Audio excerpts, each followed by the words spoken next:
Merci Madame la Présidente. Paul Claudel disait que le vin était le fils du soleil et de la terre. J'ajouterais aussi du travail des hommes.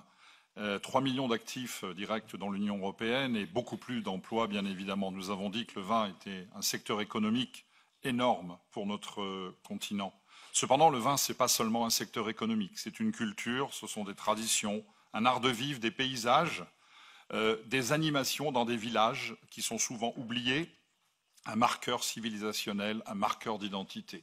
Et pourtant, cette filière si diverse d'ailleurs, connaît de nombreuses difficultés. Nous les avons énumérées ici.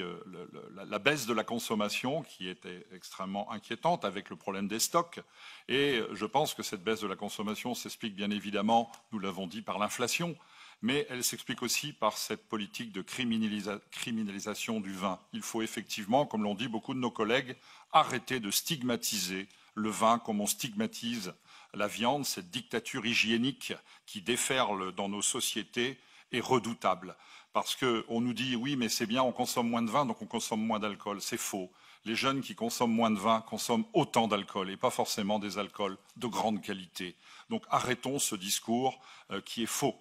Il faut aussi, bien évidemment, lutter contre la concurrence intra-européenne, qui est souvent très déloyale, et la concurrence extra-européenne. Et puis, il faut alléger les normes environnementales qui pèsent sur nos viticulteurs, sur nos vignerons, et qui augmentent considérablement leurs coûts de production.